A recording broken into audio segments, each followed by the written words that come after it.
ये कहानी शहर बहावलपुर के एक नवाही गांव से ताल्लुक रखने वाली सबा नामी लड़की की है। वो कहती है कि मैं एक शादीशुदा औरत हूं। मेरी जिंदगी पुरसुकून तरीके से गुजर रही थी। हम गरीब थे लेकिन हमारी जिंदगी में सुकून था। मेरा शौहर एक ड्राइवर है जो काम के सिलसिले में अक्सर शहर से बाहर होता है। हमारे मोहल्ले में एक साजिद नामी लड़का रहता था। मैं अक्सर उसको आते जाते देखा करती थी और जानती थी। साजिद काम के सिलसिले में शहर से बाहर कहीं गया तो न जाने उसने कहां से मेरा नंबर लिया और मेरे नंबर पर कॉल करके कहा कि आपके पास व्हाट्सएप वाला मोबाइल है, लिहाजा मेरे घर मेरी बात करवा दीजिए, मैंने उनसे वीडियो कॉल पर बात करनी है। पहले तो मैंने इनकार किया, फिर सोचा कि परदेश में है, न जाने अपने बीवी बच्चों से कितना उदास होगा, क्यों ना मैं उसकी बात करवा दूं। मैं अपने घर से साजिद के घर गई और वहां जाकर उनकी वीडियो कॉल करवा दी और फिर आहिस्ता आहिस्ता साजिद का ये मामूल बनता चला गया। मैं भी जाती और बात करवा के घर आ जाती। एक रोज मैं किसी काम में मसरूफ थी, साजिद की कॉल आई तो मैंने खुद से साजिद की कॉल रिसीव की और उससे गुजारिश की कि भाई मैं घर काम में थोड़ा मसरूफ हूं, आज मैं आपके घर जाकर बात नहीं करवा सकती। तो साजिद कहने लगा, नहीं नहीं रुकिए, मुझे आपसे ही बात करनी है। मैंने कहा कि भाई आपने मुझसे क्या बात करनी है? तो वो कहने लगा, मैं आपको पसंद करने लगा हूं। ये सुनकर मेरे पैरों के नीचे से जमीन निकल गई।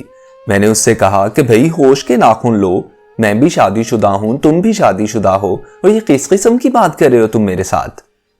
तो कहने लगा कि मोहब्बत कहां शादीशुदा और ये चीजें देखती है। मैंने उसे बहुत मना किया लेकिन उसने मेरी एक नहीं सुनी और सारी रात वो मुझे कॉल्स करता रहा। मैंने उसका नंबर गुस्से में आकर ब्लॉक कर दिया।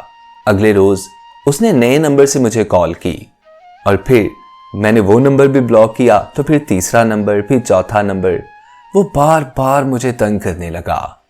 न जाने होनी शामत को मैंने उस पर तरस खा लिया और उससे बात करना शुरू कर दी। बातों बातों में मैं उसकी तरफ काफी हद तक माइल हो गई। हम दोनों की दोस्ती हो गई और कुछ ही दिनों में हम दोनों में इजहार मोहब्बत हो गया। मैं और साजिद दिन रात कॉल पर बात करने लगे। वो कहते हैं ना कि इश्क और मुश्क छुपाए से नहीं छुपता। साजिद के घर हम दोनों के मुआशके के बारे में पता चल गया। उसके घर वाले मेरे घर लड़ाई करने आए।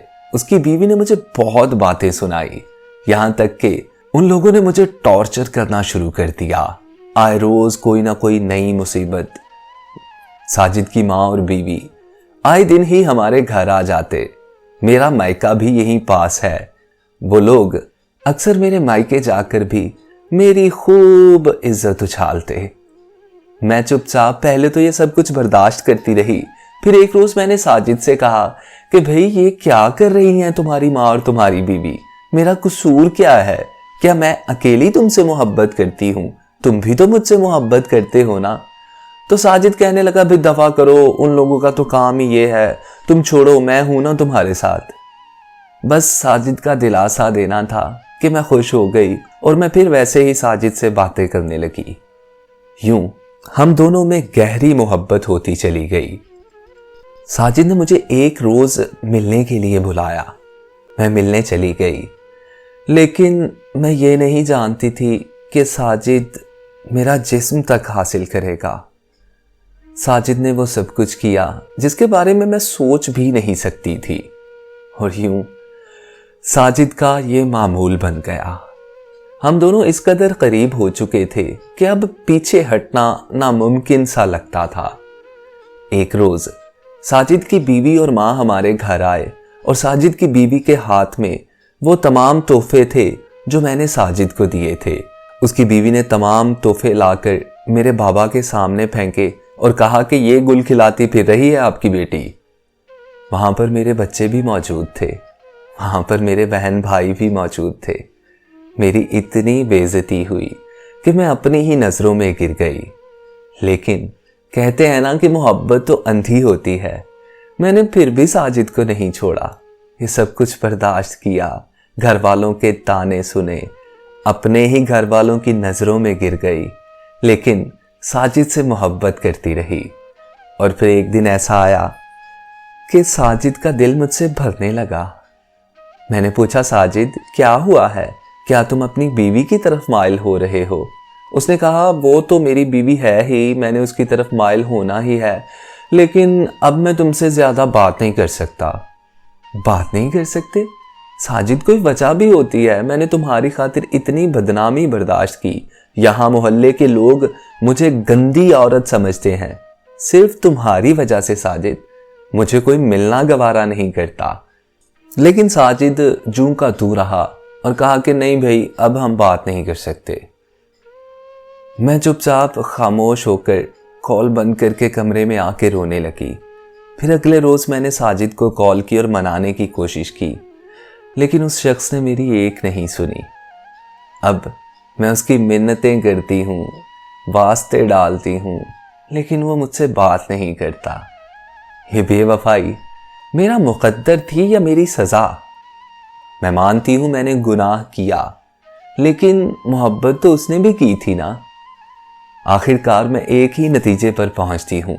मैं अपनी गलती तस्लीम करती हूँ। मैंने अपने शौहर को धोखा दिया था, मुझे ये सज़ा तो मिलनी ही थी। मैं तमाम बहनों को ये नसीहत करना चाहती हूँ कि अपने शौहर को छोड़कर दूसरे लोगों में सच्ची मोहब्बतें ना तलाश करें। शादीशुदा जिंदगी का मकसद अपने शौहर की ताबेदारी करना होता है। शौहर ही मजाजी खुदा होता है, कोई नाम महरम आपका मजाजी खुदा नहीं है जिसकी खातिर आप अपने शौहर को धोखा देती हैं। आप दुआ कीजिए अल्लाह मेरे गुनाह मुआफ कर दे और अल्लाह रब्बुल इज़्ज़त हर शादीशुदा औरत को ऐसे लोगों से महफूज रखे।